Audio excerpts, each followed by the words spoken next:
I think it's 3. We're going to get started. Everyone's had a long day. So I am going to call the meeting to order of the Consumer Assistance Advisory Committee to the Silver State Health Insurance Exchange. This meeting has been properly noticed, and I would like to welcome everybody to the meeting. And Mr. Bowden, can you please do the roll call? Absolutely. Ms. Perotti-Boothman?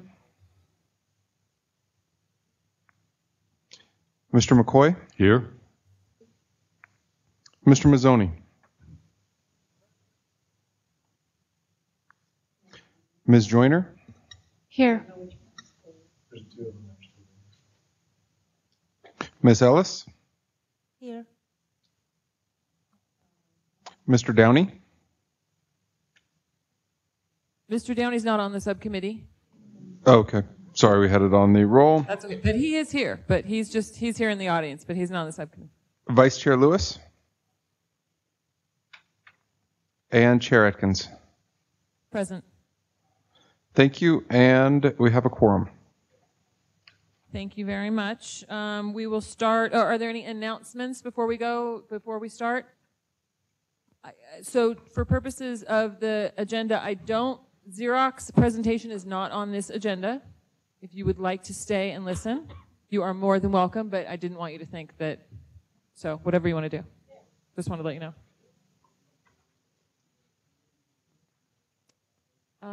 If we didn't get it on this agenda. Yeah, so let me think, because now that it's not on the agenda, are we allowed to do that? No, yeah, so we've aired. So we'll make sure you guys are on the next agenda. I think we'll start with that. Okay, so aside from that, public comment. Any public comment down in the south? Any public comment up in the north? Okay, we're on agenda item 3. Before we get to the report, I would love, and Shauna, I know you were asked to stay because of a couple things that we chatted about in the last board meeting, and so I don't want to have you sit through the whole meeting because I'm sure you've got 10,000 things to do. But I think I think the committee needs to just get a very simple grasp of where we are with the Navigator program and the enrollment assisters and funding, and just where we are today. My understanding is that Navigator grants are ending March 31st. All of the funds that are part of those grants will be expended, but we did put aside other grant money for the next open enrollment period. So that's my first big picture question. However, we have been told at the last meeting that there isn't any more money for the Navigators for the rest of this year, and that's much of why this discussion has been going on about what do we do about the Navigators. I understand there might be some grant opportunities available for the enrollment assisters, because those can be federal funds. But then at the meeting we just had when we were talking about funds available to hire an audit company, and that there was plenty of money left for the Navigators. So if we can get kind of just a sense so we understand where we are and what we need to do, that'd be great. Because I do think, sorry, one more thing. This committee did not set up any of the finances or any of the grant amounts for the Navigators. That was the Finance and Sustainability Committee, I believe. So I think things are starting to get mushed and complicated because of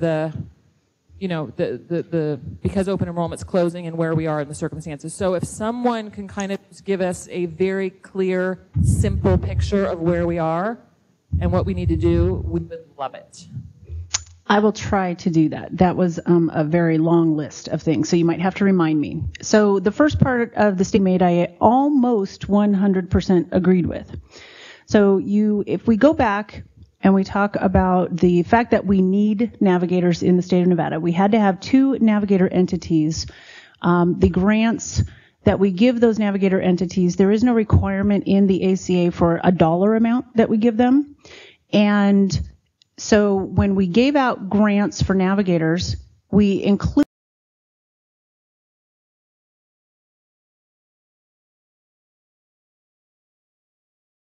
then met with each of the grantees and we negotiated the budgets down to get it within the range that the exchange could afford. Basically, we had a certain dollar amount that we felt we could spend on the navigator bucket because that could not be federal grants, and we had a certain dollar amount that we could spend on the assister bucket. Now, I think a little bit of the confusion that you mentioned is what I said in the board meeting earlier, was that with the low enrollment that we have had through Nevada HealthLink, the only monies that we have to pay for navigators comes through that $4.95 PMPM that we get. So back in January, we looked and we said, we are not getting enough PMPM to continue to pay for the navigators at the rate that we had in the original grants. And at that point, we also took a look at the outreach and the marketing that we were doing, because also, if you recall, a big difference between navigators and assisters is that navigators do outreach. And since we were doing such a good job on meeting the goals on our outreach through our marketing campaign, we felt at that point we could turn the navigators into assisters. They could purely be working on the enrollment side of the house. We could increase our enrollment, and we could pay those people from the bucket of money that was the federal dollars. So we met with all of our grantees in January, and we asked them, of the 25 navigators that we had in the state of Nevada, we are no longer going to call them navigators. They are now assisters. And we could still have navigator entities because they all are navigator entities. We fulfilled the law on that side of the house. We had already paid them a certain dollar amount to be navigators. And again, because the law not only doesn't say how much money you have to pay your navigators, but it also doesn't say that it has to be an ongoing payment. So for that grant period, we had paid for navigators. So right now, with the enrollment that we have, I can pay for all of the navigator payments that we have to the grantees through December 31st. We can fulfill those obligations. We were just concerned about that going forward. So that is why we shut off kind of that piece of dollars, that bucket of money for the grantees. Now, the other thing that you said earlier was that at the end of March 31st, that the money that we had granted would be fully expended. So I am going to also say that at this point, I don't expect that to be a true statement. So we have some grantees that haven't spent all of their money. And we will, that money, because it is all on a reimbursement basis, it just means that the money doesn't get spent. It's not that they got it and it has to come back to us. So we will have a little bit of funding, but until I get to the end of the month and you get into April and you get the final bills in from those grantees, we don't exactly know what those numbers are. So does that answer at least part of your question? Oh my gosh, yes. I think that puts a lot of us at greater ease than we were last week. I think I speak for the whole committee. I think we all kind of thought we didn't have any funding through the end of 2013. So my follow-up question, Shauna, if you don't mind, is the current contracts expire at the end of March, and we have money, you said, through the end of December, which is fabulous. But weren't we talking about contracting from like October to December? And so my question, I guess, is when we say we have enough money through the end of 2013, does that include contracting with the navigators and or enrollment assisters in the summer, basically?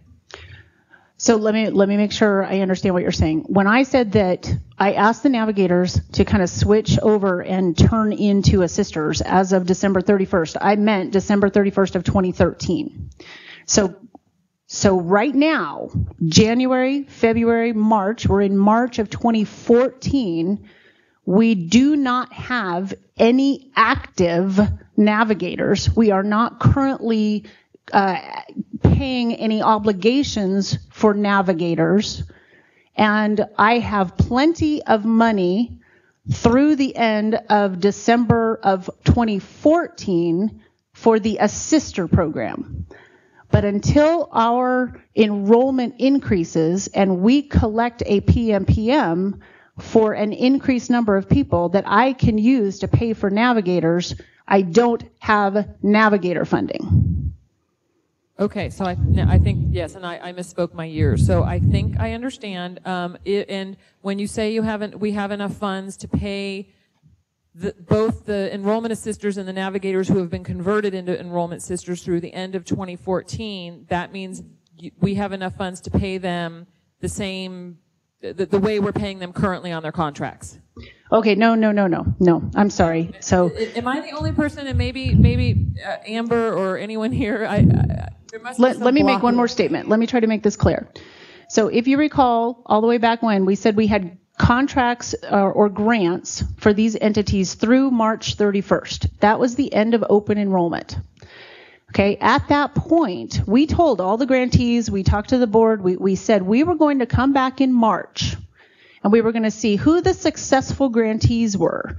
Okay, at the time, it was really, did you do your job and did you reach your goals that you set for yourself on enrollment? Okay, now that is not really a very good metric, okay, because it's not their fault that they couldn't reach those goals, right? We understand that.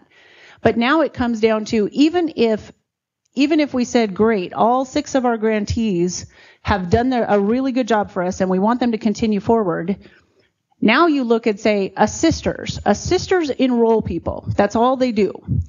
So what are they going to do April 1 until November 15th when the next open enrollment starts? So we had to come back and we said the only people you can enroll are people who are dealing with a QLE, a qualifying life event, or people on the shop. And I believe that we proposed to this committee last week that there could be a payment per enrollment. That was one of the options that was brought forward. And I don't want to go too far into that just because I wasn't there and I'm not sure what happened with that. But that is the type of option that we are looking to go forward. Because if I pay a certain amount per enrollment or I pay in any other form, then we know that we can say, okay, if I paid $10, just make it simple. If I paid $10 per enrollment and I get $4.95 a month, that's $5 a month, I know that in 2 months I've made up the cost of that enrollment and I can keep going on.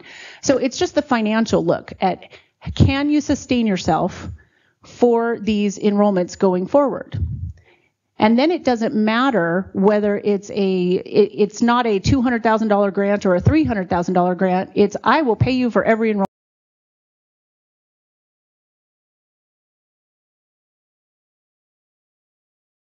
for the end of 2014. Yes. Okay. So with the way things are going now with grants, we could come back and we could. Or what? Go ahead.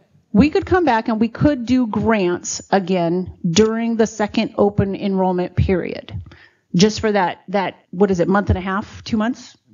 Oh, it's been changed now. So say it's a 2-month period. We could do a very short term 2-month period.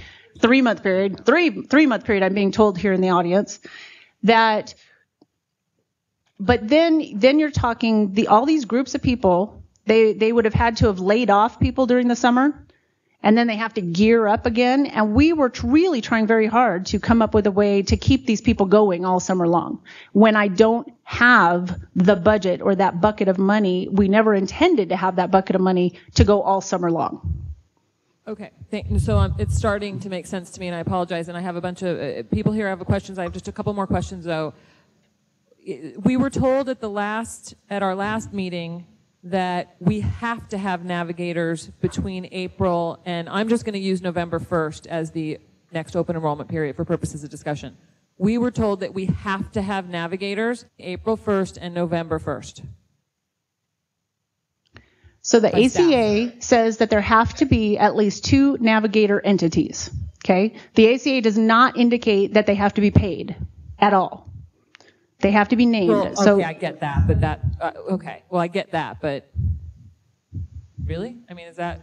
And that was why we came up, we could come up with using our PMPM to pay per enrollment to those entities throughout the summer. It was a way to make up for that. Okay. So I know. I think everyone is down here still confused, Shauna, and I don't know why. And I'm not sure, and I apologize. But we're still confused down here.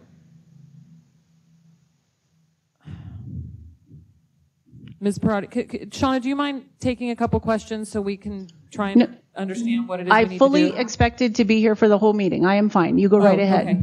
Woohoo! Thank you.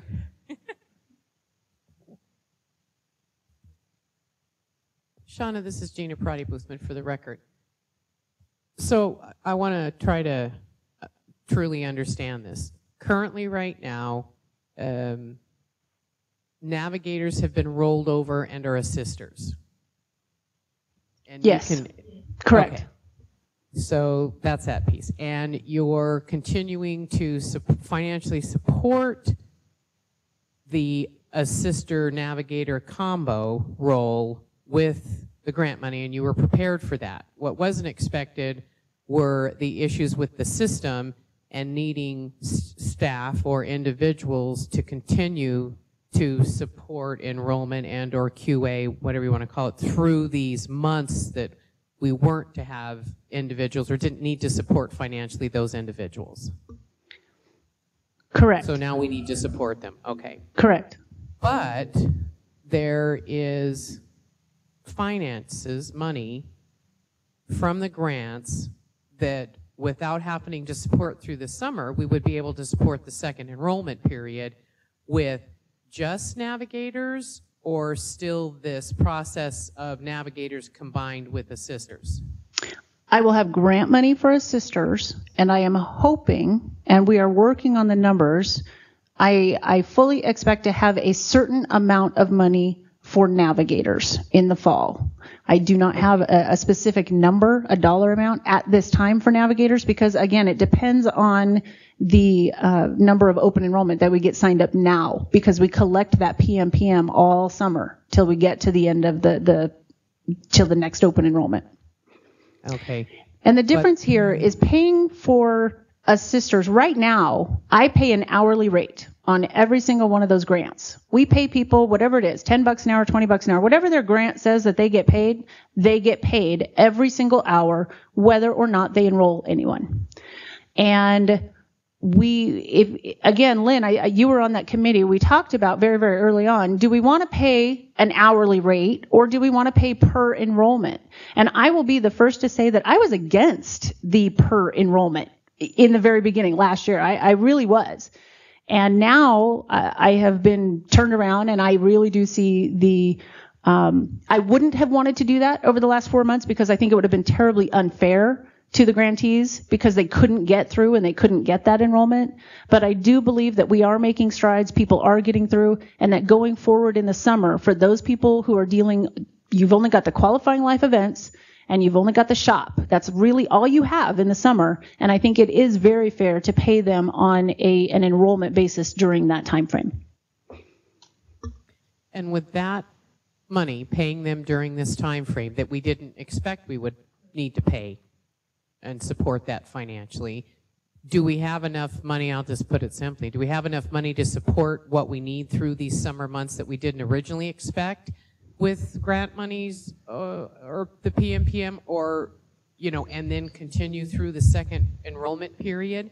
Yet I think I'm understanding that maybe the concern and the impetus behind making maybe a different financial decision is that past December, for sustainability, you need to look at a system with which to implement financially before you get to December. Is that fair or am I off?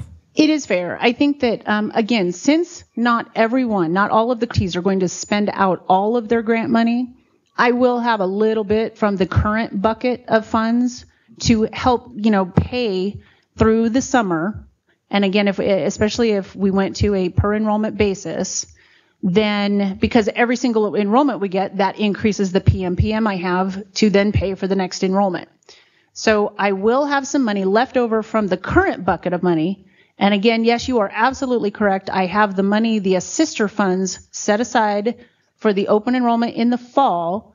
And as of December 31st, when my grant monies go away, You absolutely are correct that we have to come up with a different financial plan, or we go back to that per enrollment payment throughout the fall, and then we just say, you know what, now January 1 of 2015 and beyond, we are paying per enrollment again, and now it is all coming out of our PMPM. Okay. And this is CJ Bowden for the record. I just wanted to interject a little thing. This just came up yesterday through guidance that was issued, or there's a proposal to have open enrollment, the second open enrollment period, start November 15th and end February 15th. That is a large change. When we originally did our budgets and put everything together, it was for an open enrollment period that went from October 15 to December 7th. I just want to make this committee very aware that if they open it up for that period of time and end it on February 15th, then we have three dilemmas that we're looking at. One is assister funding will stop and go away on December 31st. So we will have no assisters to move forward. It'll only be navigators in that time frame. The second is marketing and advertising dollars. Marketing and advertising dollars are only allocated at today's rates for the original open enrollment period ending December 7th, which is before Christmas, and we're also in an election year.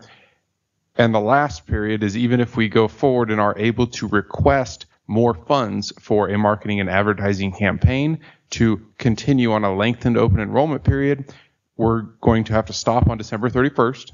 So we're still going to lose 2 months unless we have PMPM and increased enrollment to pay for those. And none of the new PMPM will start from that open enrollment until at least January 1st, 2015. And we need to look at the extraordinary cost of advertising during Christmas and now that we have an election year. It's kind of a double hit. It will drive the price most likely double, if not 3 times what we paid for this open enrollment period. So, CJ, thank you. So two other... This is Yvonne Lewis, and I'd like to ask a question based on that information. Is it, and this is just a simple question, is it possible for us to make this matter known to the feds and see if there can be an extension or some revision to the regulations so that payment can be made from federal funds for the assistance for the period longer than December? So, Ms. Lewis, this is Shauna DeRoos. Absolutely. I have already requested an extension of those funds. And Okay. while I have not been officially denied, because as far as I know, every state exchange has asked for an extension of their grant funding. The feds have also not come back and said no. I think they're trying. They're looking at how they would do this. But at this point, they're also kind of telling me on the back end, it's likely. Once again, well, it seems to me that with the problems that the feds must recognize that they had and that everybody else has had, for the most part, in getting people enrolled, that they could perhaps see their way clear to come up with an extension, knowing that we need to enroll more people and we need to provide assistance in getting those people enrolled going forward. And I realize that's not a question that you can answer or not, nor an observation that you need to respond to. Thank you. Lynn? Yes? Tom McCoy, up in Tom, Carson. thank you. Please speak. And this is something that Sean and CJ maybe can answer. I understand there's been a lot of changes in the last couple of days with news about this extension and that extension, but I seem to recall they said they were going to put a pot of money out for additional funding for enrollment for state exchanges. I don't know the specifics of it, but that was my understanding. And I just wonder, and I'll make this comment and then you guys can call back. If we have money for enrollment assisters and we have enrollment assisters that are navigators, then in effect we have hybrids that could continue. No? We can't play that hybrid game? Okay. Just to be clear, because if you recall, I think it was last April when we really first started talking about the differences in the buckets of money, and I came in front of the committee and said, in all of my experience with dealing with, we really have to have a clear line of duties. And if you look at what a navigator does versus an assister, there are some very big differences. And so again, when I got together with all the grantees early in January and said, we need to cut off the navigator portion of your duties, essentially they all are, there's no reporting going on of that outreach. They are all, everybody even changed their name on their emails. Everybody did such a good job of doing that. So we do not have individual navigators in Nevada right now. We have a couple of Nevada navigator entities, and that's the difference there. And Shauna, is it correct though that there is a new grant available this summer for enrollment assisters? And is that, is there? So I actually don't know about a specific grant for enrollment assisters. I had not heard of that. I will say this. Every quarter, there is a new funding opportunity for state-based exchanges. The establishment of the state-based exchange, all the grants that we currently have, we have 5 level 1 establishment grants, and we've received 1 level 2 that we can have. We could go out, May 15th is the deadline for the next level of establishment grants. We could go ask for a 6th establishment grant. But we would still have to have that money spent by December 31st. So really having enough money for the assisters is not the issue here. And I can't use any new grant funds for navigators anyway. It would seem, though, I guess there's so much unknown that's going to happen this year, right? All of our hope is that this website and all of the technology gets fixed, and these 100 or 200,000 people that are kind of in the system all of a sudden come back and enroll, and they go to the navigator. So, with my rosy sunglasses on that I obviously don't wear very often, I would think that, gosh, we would need more money because we're going to need a lot more navigator or enrollment assisters because, wow, we're going to have this huge campaign blitz and everything's going to start working and everyone's going to sign up and it's all going to be lovely. So I would rather err on the side of we're going to get this thing fixed and we're going to need as many boots on the ground as possible to get as many people enrolled rather than kind of go, well, we kind of have enough staff, we kind of have enough now. So that's kind of where I'm headed. And but I think also where we're getting confused here, this subcommittee never talked about finances before. This subcommittee talked about what is the roles and responsibilities of navigators, enrollment assisters, application, but all the different names we went through, my goodness, right? Remember all that? We went through all of these. We met with the brokers to try and figure out, and that's kind of what we did. And this committee then said, we think we need X. We think the roles and responsibilities need to be Y. This is what we think we need. And then the Finance and Sustainability Committee worked with the board to figure out funding for all of this based on what we thought we needed. I think where we're getting confused here is I think the message that we've been given was, oh my gosh, we have no more funding to do what it is that we want to do. And so now we're having this funding discussion that we haven't had before. And I don't know that that's necessarily the role of this committee, but I do think it's important to have the discussion of what's going to happen this summer and what do we think we're going to need. So I guess I have 2 questions, Shauna. I don't know if you forgot the first one already, because I did. Okay. So a couple of things there. We can go ask for more money. If there was a newspaper article this week about the fact that Oregon, had been granted all this money and yet they haven't enrolled anyone, the feds are looking at the amount of monies that all of the state-based exchanges have received to see if that was federal dollars well spent. So and we are the only state-based exchange who has 5 level 1 grants already. It is a little bit of a concern to me to think about asking for a 6th level 1 grant and then being able to expend it all by the end of the year. I think, we all ask for money in these grants. And not to say that we pad them, but we think we're going to do certain things, and we tell the feds, this is what we're going to do with our dollars. And sometimes that doesn't happen.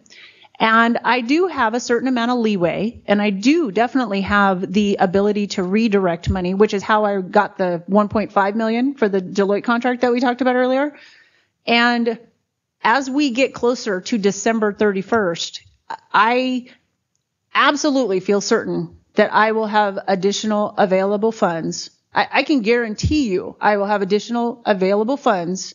I can't tell you the amount, but I can tell you that I will have more money because we won't have spent it all somewhere else, especially if you look at the fact that I was supposed to have a $76 million grant that was supposed to help pay for the Xerox contract, and I'm not paying them anywhere near that because of our enrollment being low. So I automatically know that I have monies available. I just have to get the approval to redirect. So again, it's a sister money. It is a process. It's a 90-day process to redirect funds. So I couldn't have it available starting March 31st or April 1st if you indicated that I need to go down that path. But I will say that I will have money to get us from the beginning of the next open enrollment period to December 31st. And then I'm going to be totally reliant on our PMPM from January 1 on to get through the end of that open enrollment. Thank you. It's all starting to be much more understandable. And the PMPM amount, again, the other subcommittee did with the board. And so I would prefer that this subcommittee not tackle what should the PMPM be in 2015? I don't think that's the role of this subcommittee personally, and I think it's derailing us a bit, and I think it's confusing the issues. Tibby had a question. Thank you. Actually, Tibby Ellis, for the record, I don't have a question. I have some comments just for clarification about some of the statements that were made. And I passed some packages here. I'm sorry, Mr. McCoy, I'm going to mail you the package that I have here so that you have it. And Shauna, you guys are welcome to have it too. And Joanne, I also have an extra package here for you. But in the last one of the files in that package, I attached some pages from our original application for the grant. And the only reason I did that was to highlight how far back we at CARE started working as a navigator organization in preparation to October 1st, 2013 open enrollment. And on page 12 and 15, you can see that we started having events as early as July 2012. And those were education and outreach events that we held all the way through March of 2013. Then on page 5, 6, all the way through 8 is the list of all the events that we were holding starting March 13 until open enrollment October 1st, and then further after that. The reason I wanted to show you this is two things. One, we didn't start getting the grant money until September, when we got a little advanced to start with equipment and staffing, because the staff needed to get trained and licensed, and we needed to retain those enrollment facilitators, whether they were enrollment assisters or navigators, early enough so that they can be ready for October 1st. But we started funding, CARE started funding all these activities in preparation to the Nevada Health Link going live way ahead, more than a year and a half before open enrollment.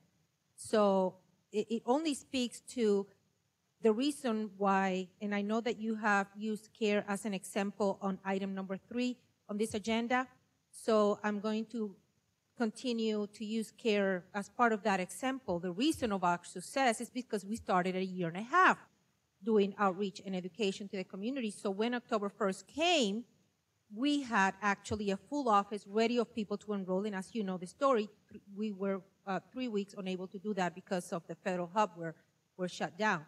But we were ready to start enrolling, and we had appointments all the way throughout the month of October to get enrollment. And that was the product of our active outreach and education. So we had done above and beyond as a navigator organization outside of the grant allowance. Another comment that I wanted to make was related to when we were transitioned from navigators to all being enrollment assisters, because the marketing campaign was so successful, there was not the need for navigators to go out there and market and outreach. And with all due respect, I find that untrue.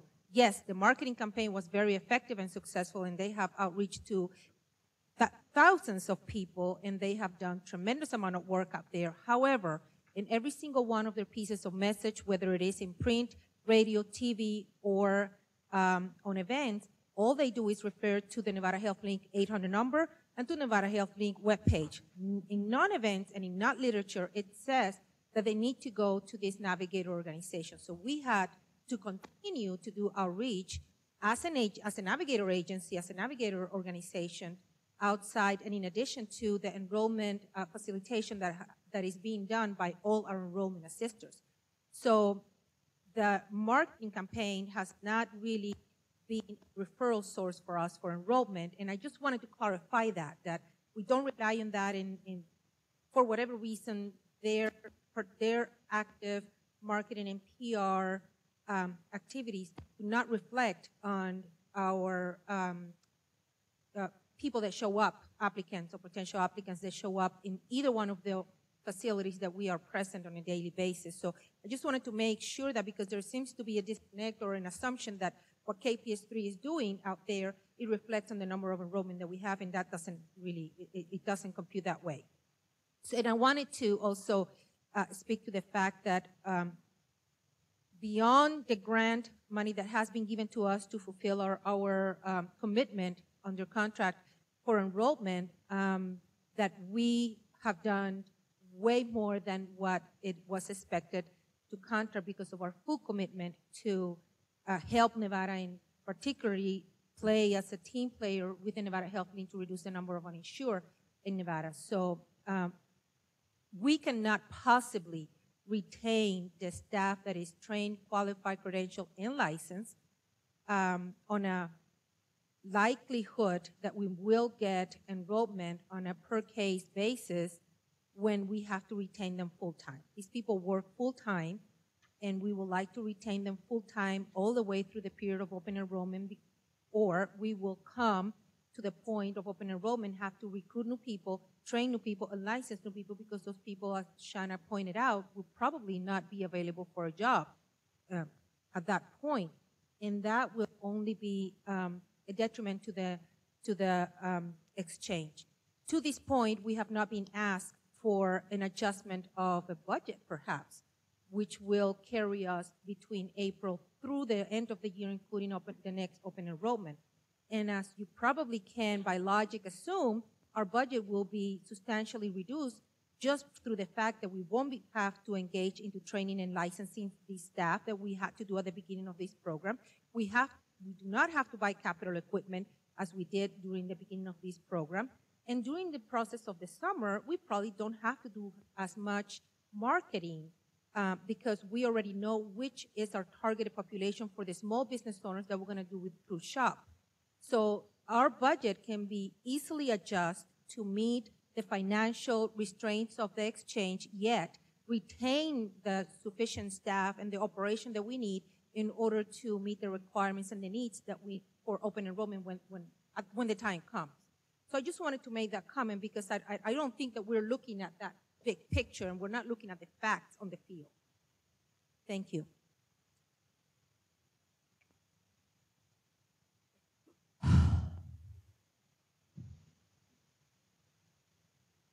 Okay, so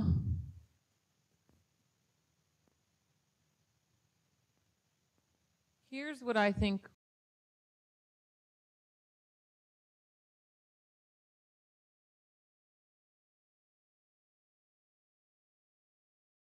to ask all of the current grantees to submit some sort of a budget or proposal to staff about what it would look like and how much it would cost to take us through the end of the next open enrollment.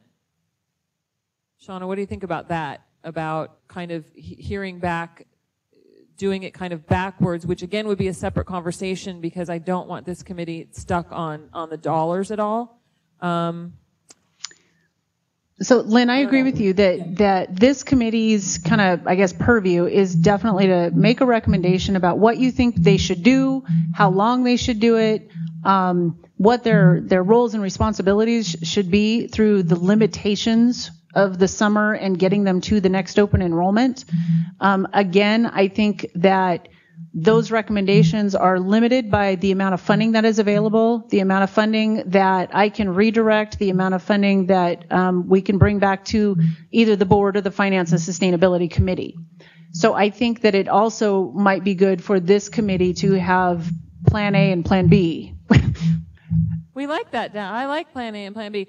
No, I appreciate that, but I think also, I think we've heard this recently. I mean, the worst thing that could happen is we lose all these people who have really been spending an inordinate amount of time trying to work with a broken system. Who, from what I hear from the broker community and from the navigators and the enrollment assisters, a lot of these folks seem to know a lot more that's going on than the Xerox folks at the call center. It would be just a huge waste of resources, time, and talent to lose a lot of them when we're gearing up again for the next open enrollment. I mean, that just seems like we'd be shooting ourselves in the foot, and I don't understand, so that's something we need to kind of really think about. It just doesn't make any sense to me from a business standpoint. Ms. Parati-Boothman?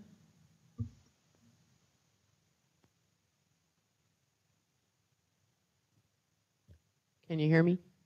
I have to agree with Lynn on that. I think the other thing is that when I think of the pure foundation of this committee, consumer advisory, the thing I envision in my head is that if we didn't look to find a way to resource financially what we needed to retain the navigators and assisters once the close comes of this period, we're going to have, I can see it, it's already happening, we all see it, we're going to have a lot of people that have come to our communities and individuals who have come to rely on these navigators and assisters and our brokers for assistance and guidance through this, and I envision that all of a sudden they reach out and these individuals aren't there because there isn't the support.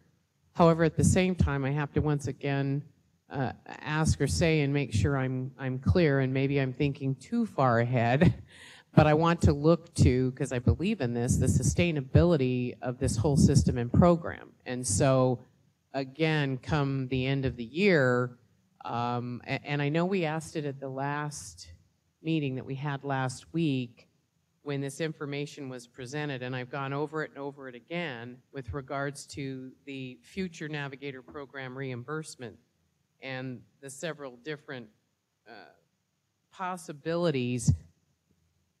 So, Shauna, is there something I had asked the question simply enough. I said, are there other mechanisms? Are there other ways aside from the PMPM fees or raising or increasing those? And you have addressed a couple of those, refunneling. I refer to to the funds that are available. But I'd be interested again in knowing if there are that very future ideas, thoughts, or plans for the sustainability of this and the navigators. And again, you can correct me. I believe that once the new year comes around, it's the PMPM fees again, or as I'm understanding it, fees. For the record, CJ Bowden, I think I can answer that question. When we look at what we have and the funding sources that are set right now, we have the two different buckets, navigators and enrollment assisters. We know that we're going to have enrollment assisters. We're going to be able to pay them through the funds that we have from the opening of November through December 31st. When open enrollment opens through December 31st, we know that for a fact, and we'll most likely have extra funds for that. Navigator funds we can get from the PMPM. We can get it from advertising revenue. If we had a working, fully functioning portal, we could sell advertising on the portal. We can retain gifts. We can receive gifts from outside organizations that would grant us money, or the navigator and the navigator entities could go out and request grants from nonprofits in the area and receive monies to stay in business on their own on an outside basis. We have those ways, really. We can receive gifts. We can receive grants, not from the feds. We can receive grants from other organizations. We can use advertising dollars where people want to advertise with Nevada Health Link, which at this point is really probably not an option with the press that we're getting. And then the last one would be outside grants coming in from other individuals to these entities.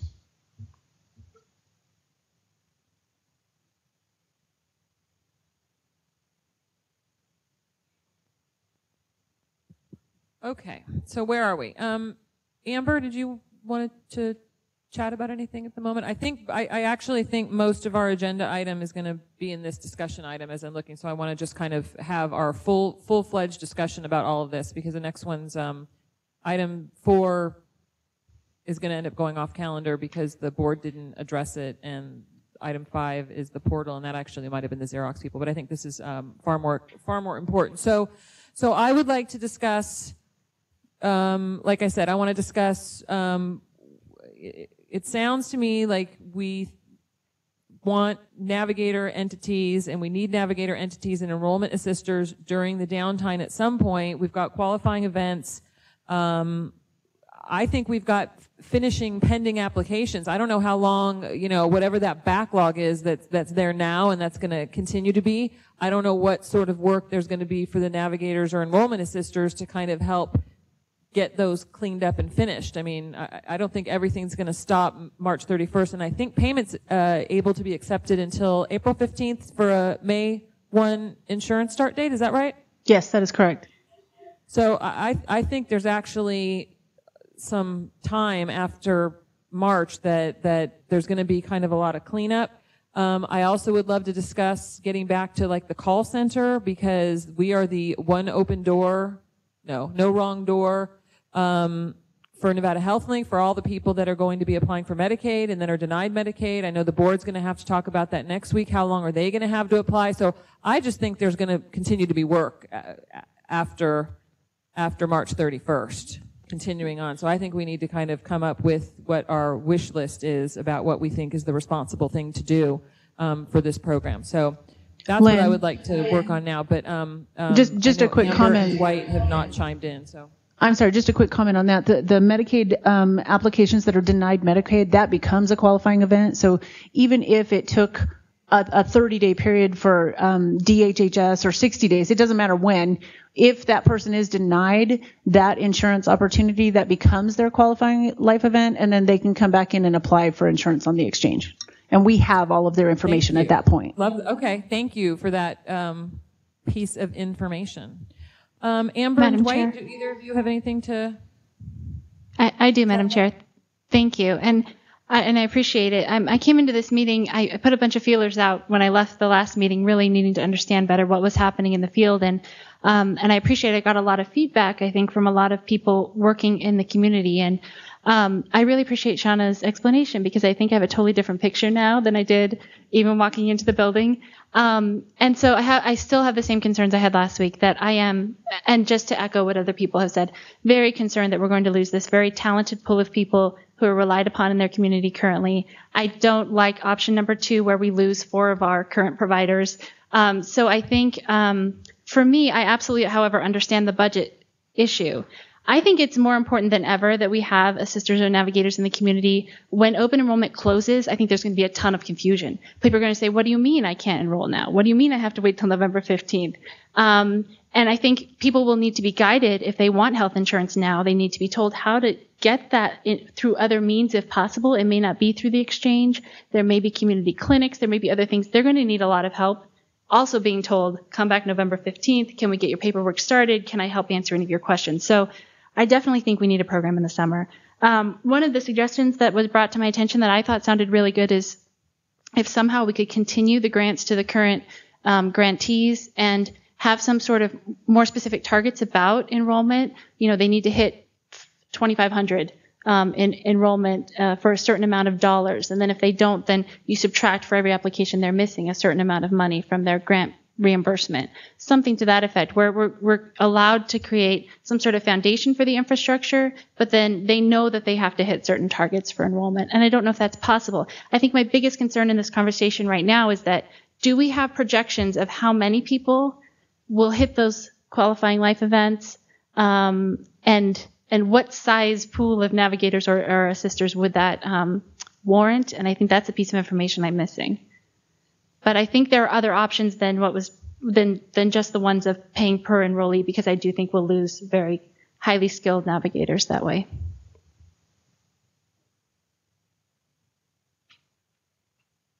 Shauna or CJ, do we have? That's a great question. So I don't know. Do you? Are there any projections of the number of people that we think might have qualifying events, or I don't know? I have not seen any projections for qualifying life events until the next open enrollment. Glenn Shippey is no. He's saying no too. I was going to say maybe the Division of Insurance has that information, but he says no as well. So I think not. You don't know how many babies are going to be born this summer. Oh, come on. Well, let's work on our list, so we can actually have a list that we'll present to the board. So I'm going to be very rudimentary about this. So number one is we would like our Navigator, Entity, and Enrollment Assister program to continue while we are not in open enrollment. Is that right? Now Dwight says he wants to talk. This is Yvonne Lewis. Were we asking that it continue at its present rate of pay, or were we asking that it continue and change it to a per enrollee payment as suggested by the staff? Whatever we do, we are not going to address funding. We are going to leave that either to the board or the Finance and Sustainability to the Finance and Subcommittee gets Sustainability resurrected. Committee. The reason I'm asking that question. Yeah, okay. I know. I think now this is what we're going to present to the board what we think an appropriate use of resources is for the balance of this year and probably into whenever the next open enrollment period ends. Dwight? Okay, I agree that we should ask for that.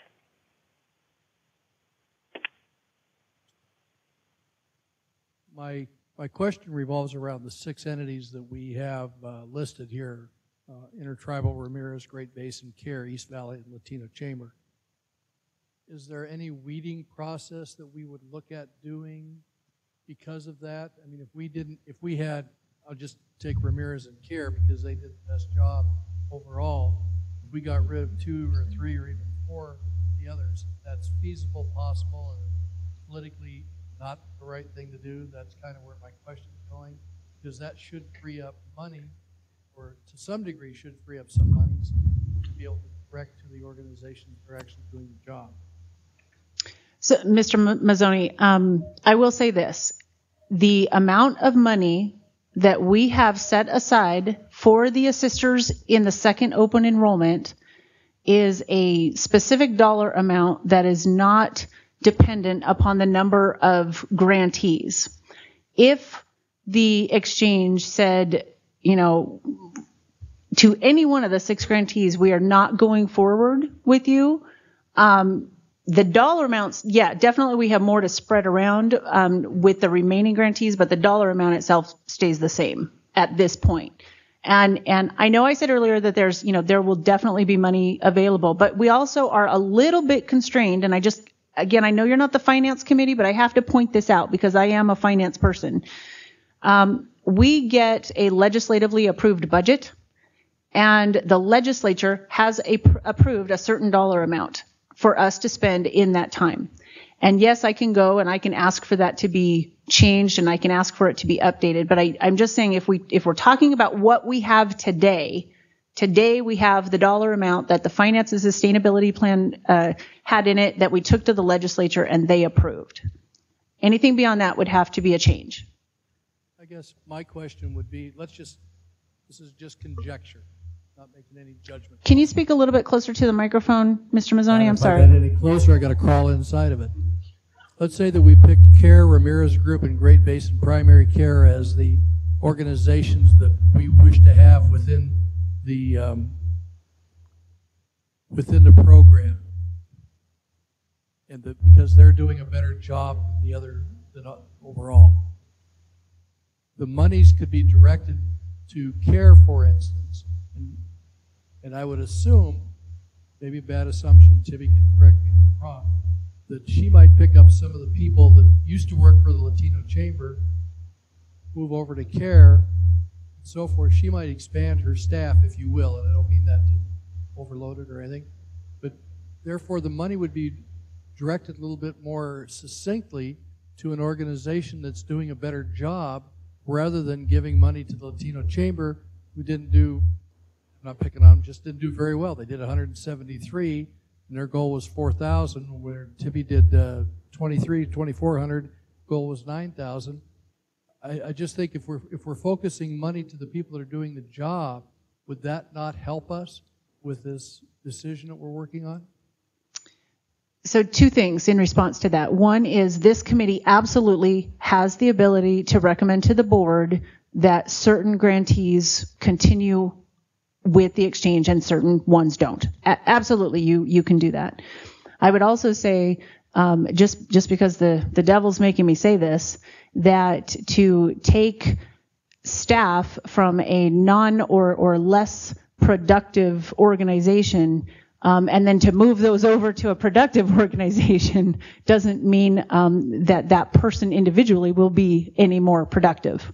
So, Sean, I didn't mean it that way at all. What I meant was if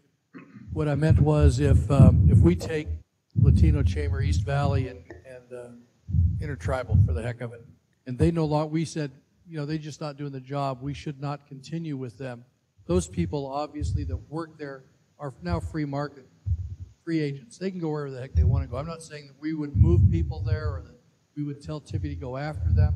Someone's got some education and training, and maybe just a couple of people did most of those enrollments. Maybe those people would want to move. I don't know. I'm not trying to push people to anybody's organization, but would that not give us a little bit more leeway, a little broader scope of our ability to deal with, say, the three organizations that would be left doing enrollments and having sisters, facilitators involved? I agree with your statement. I'm not sure how this politically might work. I wouldn't want to step on anybody's toes, obviously, because you just can't do that. Yes, I agree with your statement. Do we have an idea on the number of enrollment assisters we currently have, Shauna? And even if you don't know the exact number, do you have a ballpark? Is it like 1,000, 200, It was less than 100 assisters. We had about 25 navigators. So those navigators go over, I would say right now about 120 total. Okay. Now, again, that includes even the non-productive. That was the plan. That is what was originally budgeted. That's not necessarily how many people are actually out there working. Sure. Okay. No, I get that. No, I get that. I just wanted to kind of get a sense. Okay.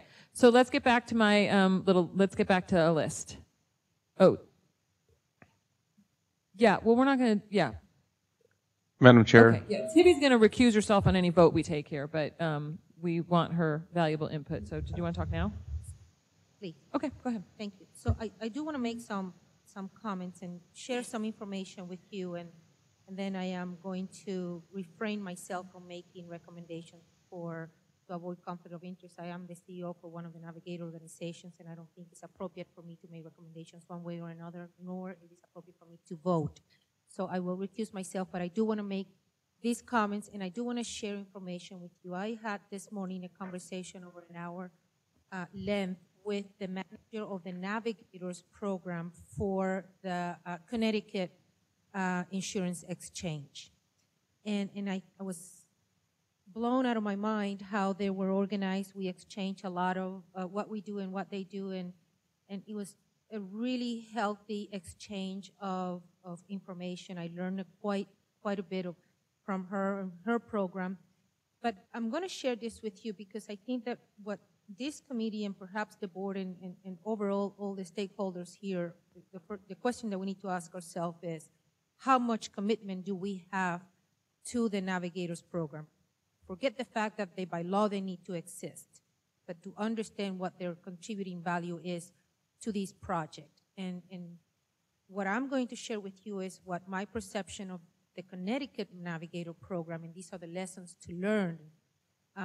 So in that spirit, I'm going to share this information with you, is how much their commitment, the level of commitment is. So in the package of information that I gave you, there are several documents, but in my conversation, I learned from them that they have 4 full-time staff that includes the manager.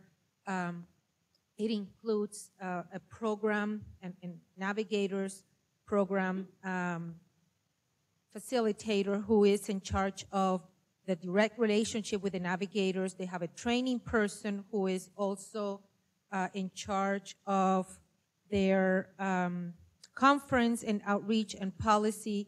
And then they have a technical facilitator who is the person in charge of case managing all the clients and applicants who have difficulties, whether they are technical or with the carrier or anything. But what was really impressive for me is that they have a dedicated website for their navigators. You'll find the screenshots that I put up to show you that. The reason I picked Connecticut is because demographically they're quite similar to us. They are about maybe a little over 500,000 more people than in Nevada, but they only have 345,000 uninsured versus our over 600,000 uninsured in Nevada. And they have 6 navigator organizations as well. They had a total of about 388 enrollment assisters distributed through those navigator organizations and 3 navigators per organization in those 6 of them. I understand that geographically they are distributed quite different. We're quite rural out of Clark County and Washoe and Carson. But in general, they have half of the uninsured population. They have been able to enroll about 7,000 individuals through their navigator program, just like pretty much like us. And they do have a lot of relationship with existing agencies, whether it is Health and Human Services, some other public health organizations. They have built a long time infrastructure with other partners. And their navigators are trained by their own navigator program. So on another page, a screenshot that I share with you, and again, Mr. McCoy and all of you, I do have extra packages here to send you, but their website is quite easy to do, and I can email that to CJ so you can share, CJ. They also have an assisters web page under that. And then they have enrollment centers where they encourage the brokers, the navigator programs, and all those navigator organizations to go and do all their outreach, which, by the way, they have a separate budget item for their marketing exclusively for their navigator program. They also put a conference together, and in that conference, they did quite a bit of workshops, especially not only for training, but building relationships among the community so that they can enhance their program. They are, like us, debating today what would the navigator program would look like, especially the funding of the navigator program will look like in the future, through the summer and then through the next open enrollment. One thing that is different with them in comparison to us is that their navigator grants went all the way through June. So at June is when they will be reconsidering how much and how long they're going to reissue those grants if they do. So what I came out of this conversation was their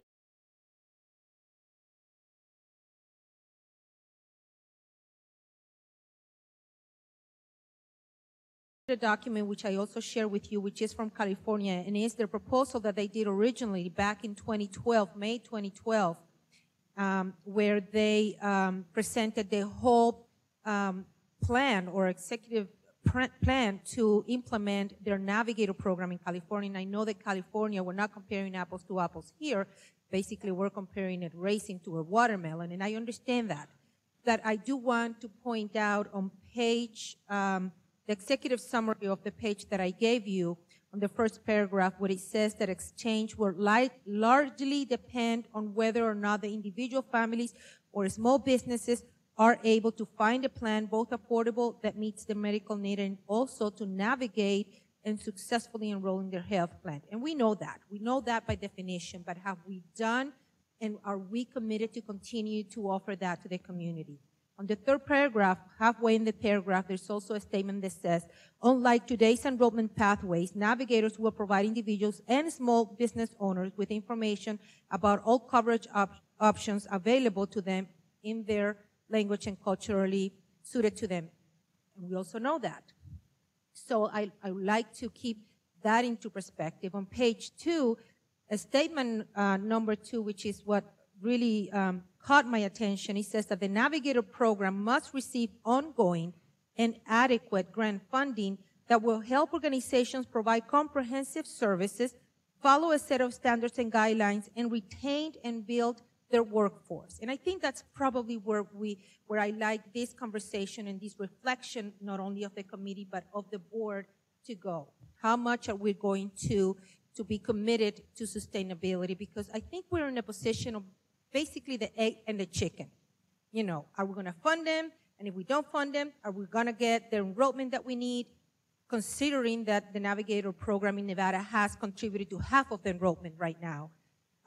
So those are the comments that I wanted to make. I also want you to realize that when all the Navigator organizations apply for these grants, they submitted an application for an 18 months contract. That's what we were asked to do, and we did. And we had an operational plan there with outreach and with marketing and with performance numbers that we committed to enroll for that period. That included 2 open enrollment periods and in between what we were going to do. So that conversation has been already happening last year when we submitted our applications. Those applications and those contracts were reviewed and then changed to just limited to the open enrollment period. But if you go back to those original applications, you will find that every single one of those organizations, or at least I hope, that like my organization, they submitted a comprehensive plan where they included 18 months of operational activities where we were going to be in a continued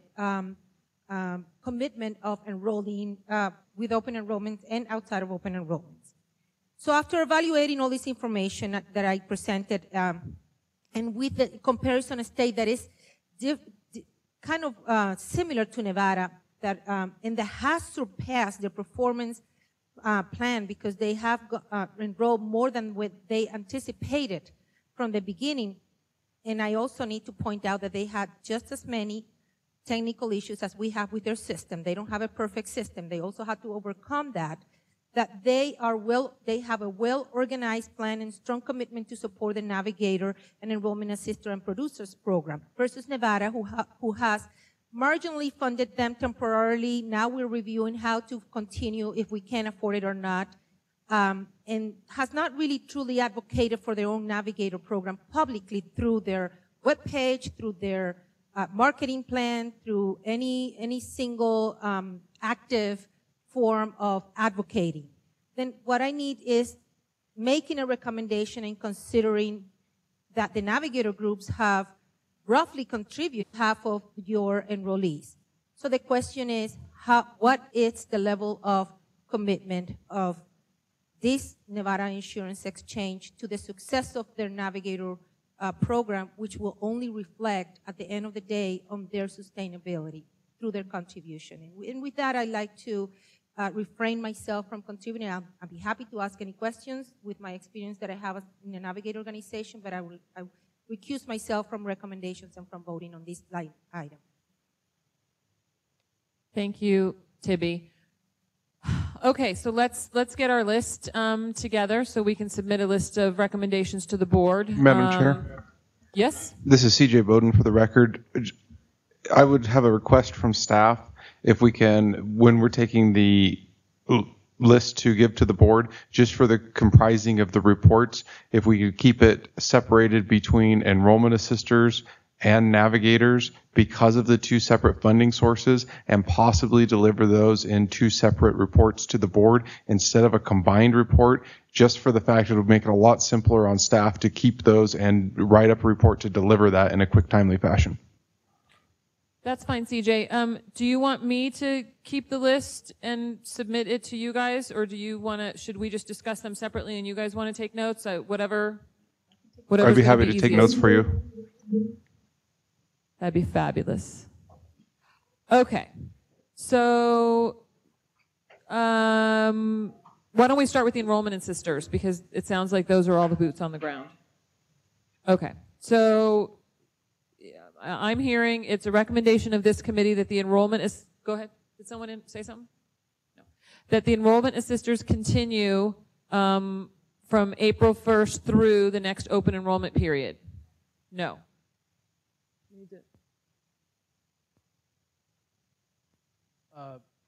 Shauna? Right. Talk into the Yes, I'm here. Shauna? Are we looking at 12/31 or are we looking to 2/15 for the time frame? So again, that is the recommendation of this committee. You have the funding for assisters through 12/31 through the grants. This committee can then recommend to the board to continue having assisters using the PMPM. It's up to you. Okay, I guess, see, now I'm getting confused again. I don't want to make any recommendations for us figuring out how everyone's getting paid. I don't want us to do that. And I thought that everything right now is scheduled to stop on March 31st. And one of the discussions we're having now is to have enrollment assisters and navigator entities during the down period. So is the recommendation to go from April 1st until the start of the next open enrollment period, or is the recommendation this discussion? Because I guess I'm going on the maybe silly assumption that we are having navigators and assisters once open enrollment starts again. Do we need to make that do we need to make that formal recommendation? Yes. I believe you do. Okay. And should we make that recommendation as a group, kind of saying between April 1 and the end of the next open enrollment, whenever that is going to be? Should we do that as one recommendation, or should we separate it? Okay, I think that one's up to you. Okay, let's do it as one recommendation. So Madam Chair, sorry, Yes. this is CJ Bowden. I just wanted to point out that any grant funding that we have for enrollment assisters will end on December 31st, 2014. So anything going forward from that, we won't be able to use grant funds to pay for those. So if enrollment assisters are wanted through February 15th, if the date turns into February 15th, we will have no funds from December 31st to February 15th. I gotcha, and that's not this committee's problem. That's my feeling right now. That's not our problem. We're going to say what we think we need, and then the board or the other subcommittee will have to figure out either how to pay for it or someone else can say no. Because I just think that this is the only way we can have this conversation. So this committee is recommending that we have enrollment assisters between April 1 and the end of the next open enrollment. And as of right now, that date is February 15th? Is that that's the new date?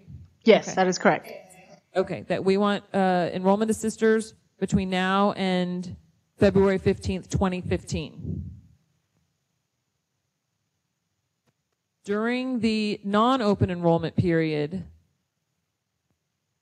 this committee is recommending that the enrollment assisters assist people with qualifying events, where to get coverage if they do not have coverage and were not part of the exchange, what they can do during that 6 or 7 months, as Amber was talking about, where we can refer them, where they can get free health care, or they can go to a broker to get a policy, or, kind of talk to the people who don't have any coverage during that time and shop. So, Lynn? Will help with Medicaid denials. Yes. So I just want to make sure I'm understanding this. So I understand. So we're saying during the non-open enrollment period, we're talking about helping people with QLEs, helping people with SHOP, helping people. That includes the Medicaid denial people, right? Because that's a QLE. But am I also understanding that you want us to fund people, to help people to go not be on the exchange? Is that what I just heard? What you heard was what we have been advertising for the last 2 years is we're going to have a one door, right? First of all, we're also going to have to be helping people with Medicaid applications, I'm assuming, during that time. And I get that we're not supposed to be. You're saying no. So if calls on May 1st, if they call the 800 number, or if they go to an enrollment assister and that person has a Medicaid application, we are saying too bad, so sad? What am I missing? So over the past few months, again, I pulled the grantees together and I asked them to effectively pre-screen the people. And I absolutely understand that Medicaid enrollments have to occur. I understand that they need help to do that. However, the navigators and assisters, that is not their role. And that is not what the grants were for. And in discussions with Mike Wilden and Steve Fisher and his team, it was that we could pre-screen these people. And if it appeared that they were from a mixed family, we absolutely have been helping them. And every one of the grantees have been doing so. If it appeared that they truly were a Medicaid enrollment, then we have sent them to Medicaid offices or back to those organizations who have grants. They have their own grants specifically to enroll people in Medicaid. So to say that we are going to use these grant funds in this summer to enroll people in Medicaid, I think we need to tread lightly there. Okay. I think you have a consensus down here anyway, but what about the mixed families as you're describing? So there's always the mixed families. There's always the father that's eligible for a QHP, the mom's on Medicaid and the kid's in CHIP, right? There's always going to be that. The actual Medicaid offices or welfare offices, they also get those people in. We get a family in and they say, I'm sorry, sir, you are not eligible for Medicaid, but we can take the rest of your family. They are passing that person back to us, and we are actually working on what we're calling a reverse kind of application from welfare back to the exchange so that we capture those individuals. We're working on that electronically. So we are going to get those, and I'm sure Dwight can say that the brokers in the community as well as the grantees have been helping those mixed families. But that shouldn't be our focus. Okay, no, so that might not be the focus, I guess, but as we're discussing what is it that these people are going to do during the time when open enrollment is not available, I think they are going to be there to answer questions, to help direct people, to explain when open enrollment is coming. If as I heard this committee say, and maybe I'm wrong, if we want to keep these experienced people ready for the next open enrollment, we have to have a list of things for them to do. Ms. Prouty-Boothman?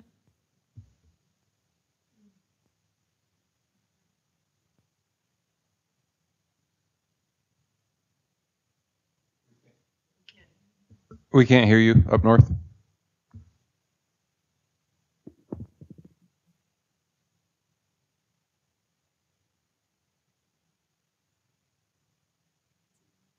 Still nothing.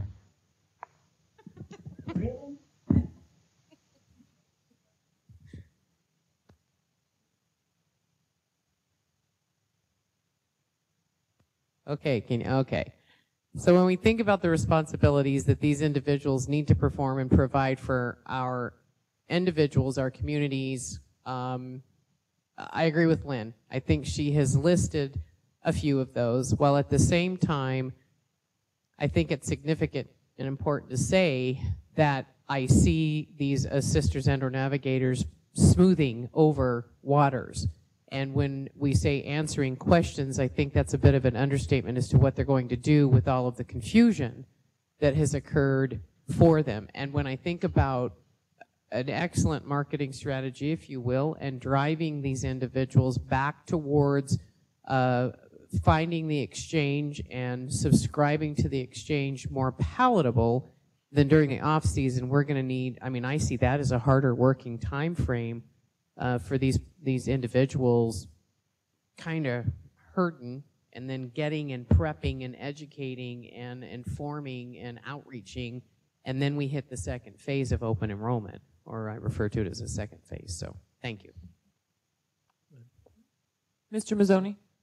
Dwight Mazzoni for the record. Dwight Mazzoni for the record. I don't know what else I can. Right, halfway down past my tonsils I used to have. Shauna, I just have to figure this out a little bit. When it was mentioned that these people from April 1 to November the 15th would be helping people, including Medicaid, you were shaking your head so vociferously I could feel it all the way down here. I think I understand what you're saying, but my question very bluntly is who the hell's going to take care of them? Because I'm tired of doing it, and I don't get paid a penny for it. And if they don't get paid for it because you don't get paid for it, then you better tell Mr. Weldon to get together his crew of people down here to start teaching people how to enroll people, because I'll tell you what, the people that are going to go get Medicare, yeah, they can go stand in line, but you know what they're going to be told? If they don't have a number from the health insurance exchange, have a nice day.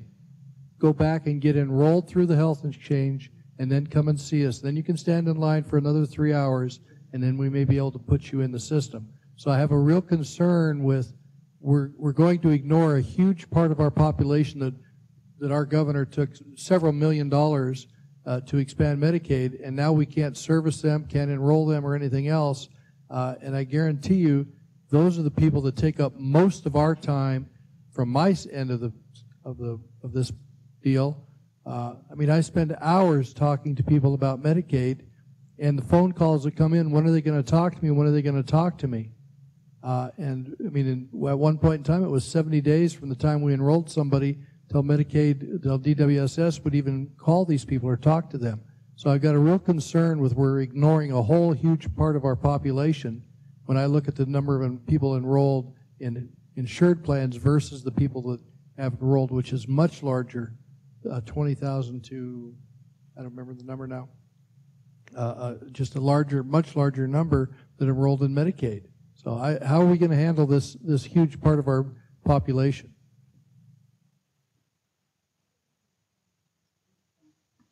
So a couple of things. We've sent about 160,000 applications, Medicaid applications, over to Welfare and Supportive Services at this point. There's a couple of things. Mike Weldon and Amber and their team are working very, very hard to re-educate the staff at the 20, I think we're up to 24 welfare offices in the state, and that number is growing. Absolutely, when you walk into a Welfare and Supportive Services office and you say, I want to apply for, and it could be TANF or SNAP or Medicaid, they actually look very holistically at those families. And they look at you and say, what are all the things that you can apply for? And I'm not going to say they don't do it, but they are not supposed to say that you are required to go through the HICS, because they're not required to go through the HICS. In those welfare offices, you can apply, and you can, if you are eligible for Medicaid, they can take your application. They are taking applications, and we actually never know who those people are because they don't come through the HICS. So I want to make sure that is understood by this group. There are over 300,000 Medicaid recipients currently that we do not know who those people are because they are not inside the BOSS. And we're never going to know who they are unless they go off of Medicaid and decide to come in and get insurance through the exchange. So that's one thing. Mike is working very hard again. He got legislative approval to increase his staff, and he got over 400 new positions. And I believe that, are you at 300 yet of hiring? They're ramping up, and so they are continuing to ramp up their ranks. And again, they're going through the same thing that we're going through at the call center. You have to hire these people, train these people, and they have a very heavy-duty training session that they have to go through there.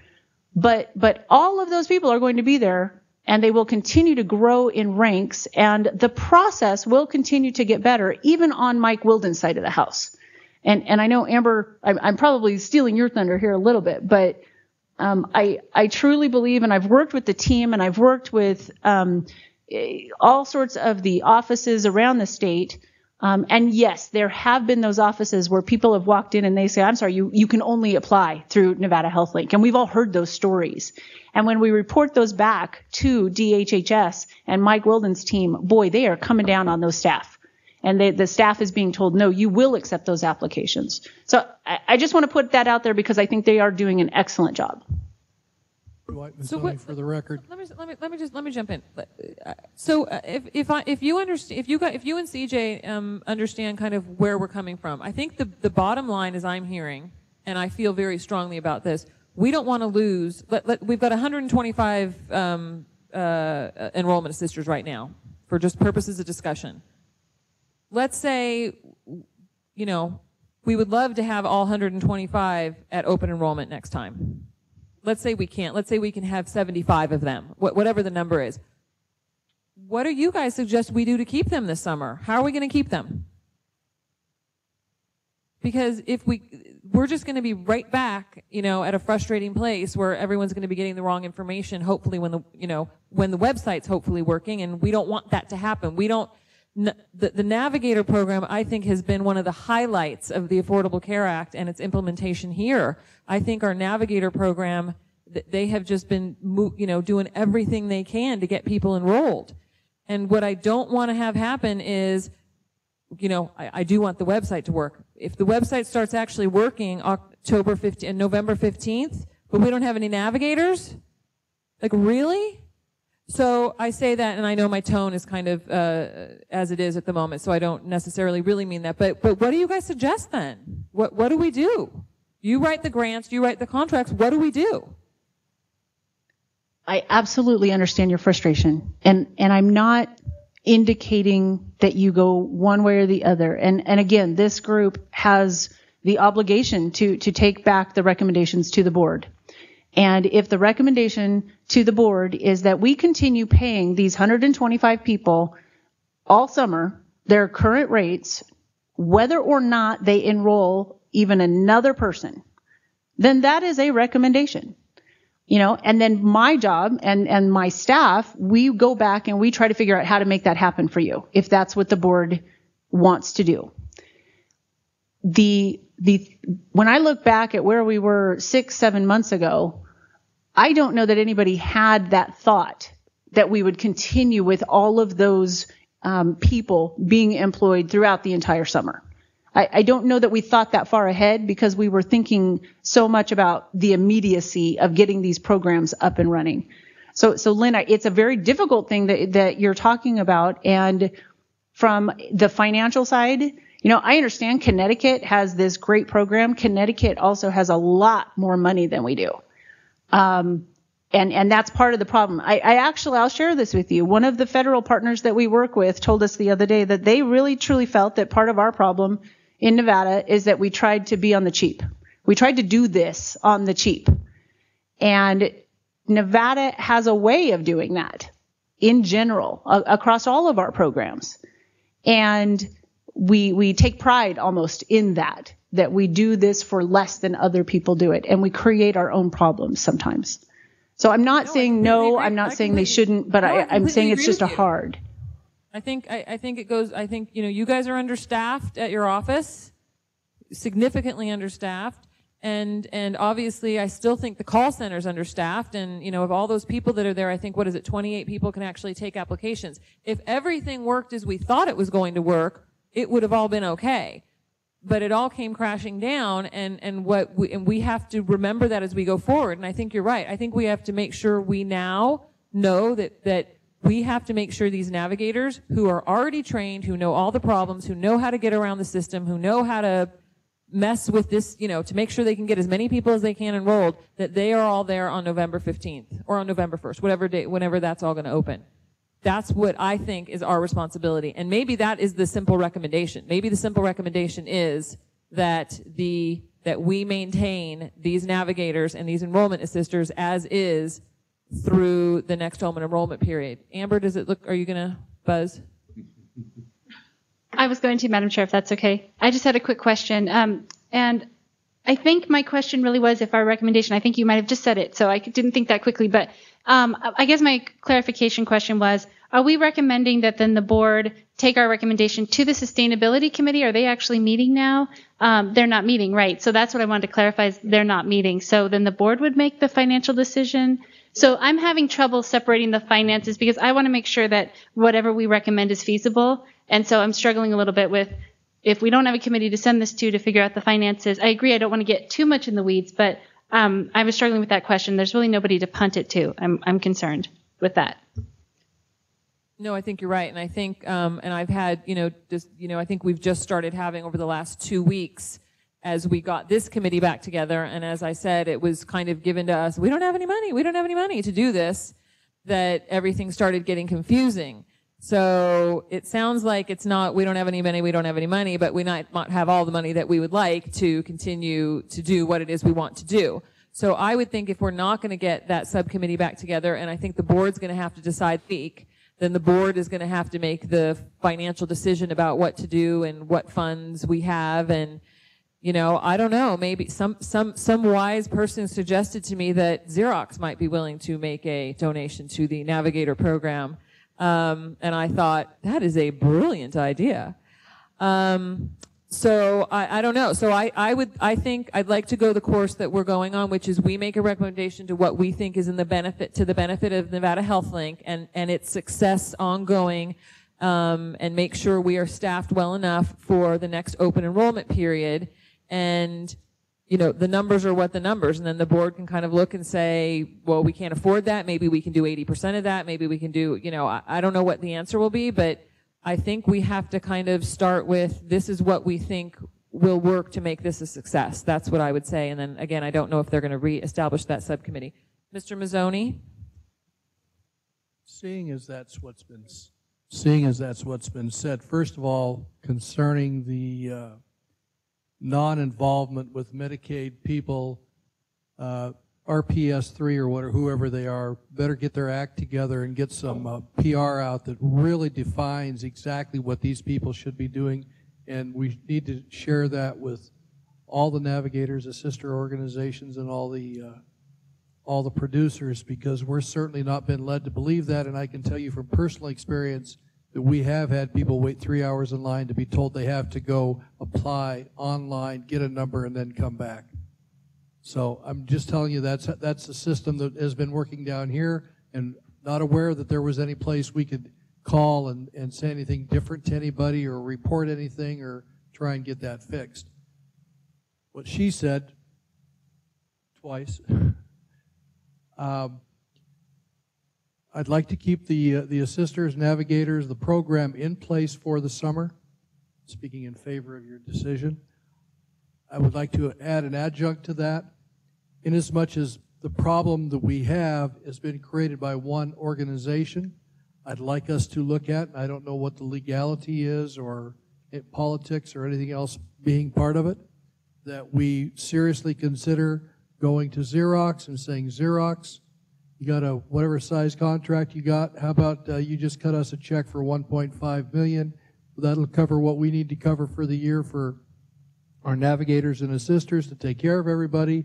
And that, Shauna, that makes it a lot easier for you too if they do that. But they haven't paid as far as I'm concerned, and I'm working very closely with them down here to try and get things accomplished. But you know, they need to have a little bit of in this game. They need to have a little pain, and maybe 1.5 mil or 2 mil or even $3 million to the exchange for as a grant would not be out of line in asking for it. I'd like to add that to the list, please, Madam Chair. This is Yvonne Lewis, and I just want to add my, Madam Chairman, and I just want to add my thoughts to the comments that are being made, and I certainly feel that we should recommend to the board that we maintain the navigators and assisters over the summer, and that, you know, then the board will have to figure out how they will be compensated. But I think that it is essential that we maintain that that staff and that knowledge. Those are people who know how to get into the system and how the system works so far. So I think that's very important in order to be able to help enroll our participants going forward. Thank you, Yvonne. So, Levon. So, if I don't hear any more discussion, Mr. Mazzoni, I do kind of like also, I like us thinking outside the box for potential funding mechanisms, but I'd like to just not have that part of this motion. I would like, I think we're at, no. I think where it might be great for someone, it sounds like we're all in agreement, for someone to make a motion to maintain the Navigator and Enrollment Assister program through April 1st through the end of the next open enrollment, February 15th. If that's correct, So could someone moved. make a motion? Is there a second? Second the motion. Levon Lewis. Levon Lewis, second. Who's taking minutes of this meeting? CJ, okay. It was on. Okay, I'm sorry. Tom McCoy. Just a clarification as we go to the vote on this. We keep talking about keeping the program. So we're talking about keeping the program at the same grantee levels that we have currently. Even looking at the numbers where it looks like some are performing and some aren't performing. So basically, we're keeping the grantees as stipulated from our previous, well, through March 31st, we've got a certain number of grantees. Those will remain. Same grantees, same, in theory, same numbers of enrollment assisters and navigators. Mr. McCoy, Madam Chairman, this is Levon Lewis, and I don't believe that's what the motion says. I think it just says that we will keep them. It doesn't put any stipulations on it as to how many or at what level, does it? No, I agree, Ms. Lewis. I think this is just the very broad, we are going to maintain the enrollment, the Navigators and Enrollment Assister program between April 1st and February 15th. And that is what we recommend. And then I think if the board agrees with that, then I think it would come back to us. I think they would have to figure out funding, and then it would come back to us, and I think then we could have further discussions about are there particular entities that we maybe don't need and rework things. So I think I hear this as just as a very broad recommendation that we need to keep this program. Ms. Joyner? Madam Chair, thank you. Amber Joyner for the record. I appreciate Mr. McCoy's request for clarification. I had a similar question. I think one thing that I just wanted to reiterate for the record, and I don't know if everyone is in favor of this, if it would be part of the motion, but to me, just maintaining it isn't quite a clear enough statement because I'm still very much opposed to the paying them per enrollment. I think that would not be maintaining it with the same state it currently is, which is providing an infrastructure in our various communities. So that's my only concern with that broad of a statement. Would you like to make an amendment to that to reflect that? If I could propose that amendment that we are concerned about the at least the way it's presented. I mean, I think I suggested one version might be to do it on the back end. Like if they didn't hit a certain enrollment, you could subtract from the grant some sort of revision, but I am concerned about the way it's presented. So I'm not sure how I would phrase that. Amber, so I think we're a step ahead. I think okay. That's just how I'm looking at it, and I might be looking at this incorrectly. I think right now there is no enrollment assister or navigator program scheduled to be in place between April 1st and November 15th. So I think there's nothing in place at the moment. So I think this recommendation is that we need the navigators and enrollment assisters between April 1st and February 15th. And then we're going to have to figure out the details. I mean, I get that, but I don't think it's, again, our place to kind of figure out the payment mechanism and to figure out per member per month. And I don't think this embodies staff's report at all. I don't think this takes into consideration staff's report. Maybe I'm being too simplistic in this. And so I do want to continue here if there's concerns. Madam Chair, one thing I think would help the board and would help staff, and if we even reconvene finance and sustainability, it would help them too, is absolutely you've made this recommendation to continue. It makes a huge difference if you also had a recommendation to continue with fewer grantees or lesser, because it makes a difference on the amount of money that it would take during that time frame. So it's one thing to say, I've had grants for $2.4 million for the last 6 months. Tibby was very correct when she said that we didn't necessarily have to buy the computers and things like that. So if I said it would take me $1.8 or $2 million to get through the next 6 months at the current level of funding, except for infrastructure items, does that mean that you are requesting the board to continue at that, say, 1.8 level? Or am I getting ahead of myself? But I'm just saying that when you make the recommendation to the board, if you also cut it down or you also gave an indication at what level you are at, it also gives the board a better opportunity to direct staff to go find or come back with a certain level of funding and try to find that money.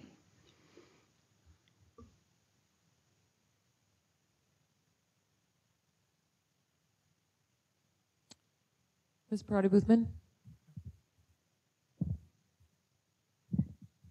Just a couple of thoughts here after that comment, Shauna, because, and Amber, I also understand I do have a little bit of the finance background, and I'm trying to separate what truly this committee's mission is and the financial piece, while at the same time thinking sustainability. So I have just a question or thought. When I look at the documents that were provided last week, one thing that struck me that I was quite concerned about with regards to the grantees is that there were, the total that there was data here that showed the planned enrollment. Now I realize that as a result of faulty systems, the ability to meet the planned enrollment based upon the grantee and what they actually enrolled, I still have to sit here and go, oh, okay, for example, one grantee had a planned enrollment number. They had zero actual enrollments. Now, some of that may be as a result of system error, for want of a better term, but then I look at, and I'm going to use CARE. Their planned enrollment was 9,000, and there were system errors and problems and issues, yet still, they actually enrolled 2,353. So is there an opportunity here to think about and or discuss or dialogue that, yes, indeed, maybe we can look to some sustainability and financial feasibility by reevaluating the grantees? That's my thoughts. Mr. Mazzoni? Point of order. We're talking about whether to tell the board we want to keep the program from 4-1 to 215 of 15, period. We're not talking about any funding, anything like that. I think that's either up to the board, or they need to task that back to us, or it needs to go to the financial and culpability, or whoever it is, committee. I'd like us to keep to the focus of, do we want to have a program in place? If we do, then let's figure that out. Then let's take the next couple of steps. I think we're trying to bite off way too much at once here and try and go places. We need to focus down on what we're doing. Let me ask the group this. Just because we have one motion pending and it is a very broad motion, we can pass that motion, and then we can have another motion on kind of a little bit more details. This subcommittee is recommending that the board look at the grantees and take the top 3 that are the most productive, or something like that. I mean, I think we can do a subsequent item, right? It's not just a one-shot deal. So I do think I think we're okay. Let's do the big one, and then let's discuss right now what that kind of sub issue would be. What do we think? Okay. Dwight Mazzoni for the record. Close. Dwight Mazzoni. Can we get new microphones, Shauna? For somebody up there can send down new ones. We're working on it. We're working on it. Sorry. I guess what I've been reading into everything that has been said and all the talk that's going on is we want to continue the program, and I think there's an underlying feeling, particularly based upon what Gina just said, is that as part of that, we shouldn't be spending any more money on the Intertribal Council when they didn't do anything. Unless there's some magic wand out there that you know how to wave, Shauna. I think we need to put, as part of what this is going to be, is the evaluation of the 6 of the Navigator organizations, and maybe peel it down to 3 as part of what we're talking about.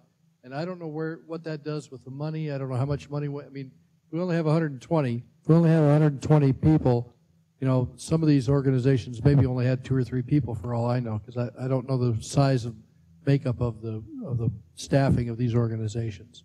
So I'd like us to go to the motion of keeping the plan.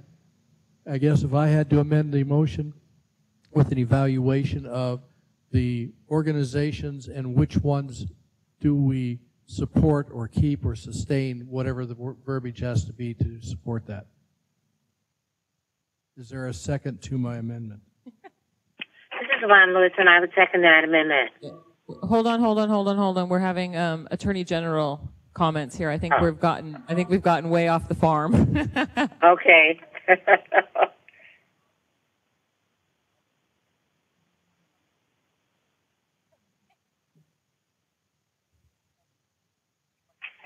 Okay, so we have a motion and an amendment that to continue the Navigator and Enrollment Assister program with an evaluation of the effective Navigator and Enrollment Assisters, and we have a second on those. Is that right? I don't get a lot of loving from those folks up north.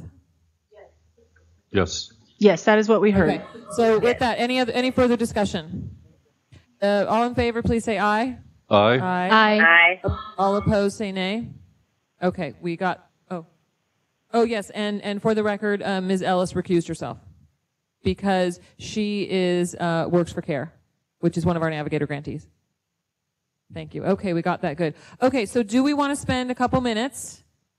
Do we now want to do we want to look at the stats? Shauna, do we have updated stats for the end of February? I'm sorry, Lynn, I don't believe we do.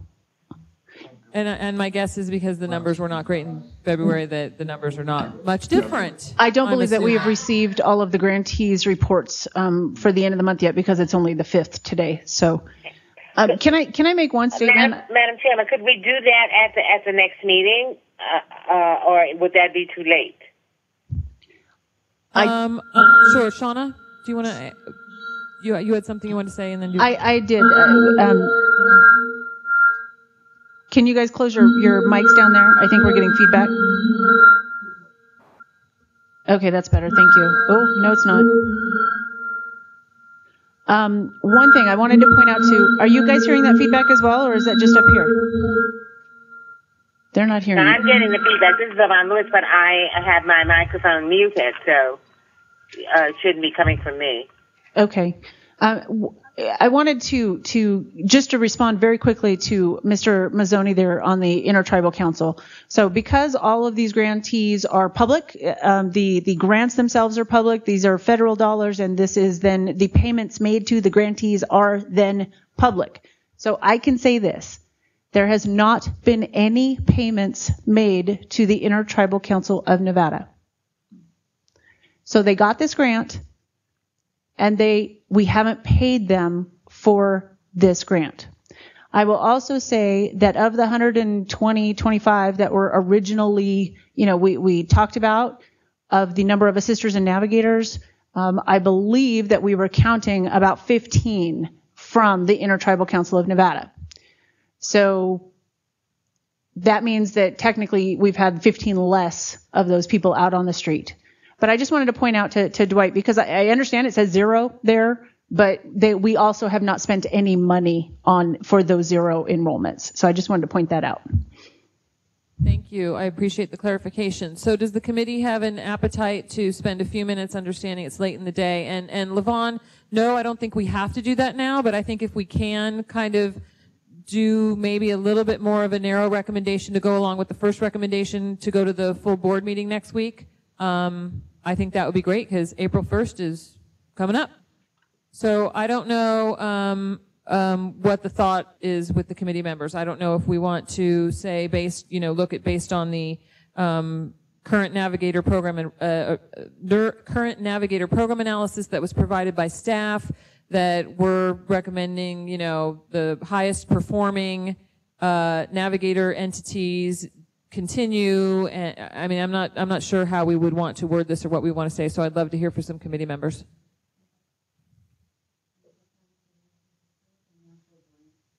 I'm sorry, but I apologize. Dwight Mazzoni for the record. I apologize, but some of us have been here for going on 6 hours, 5 hours.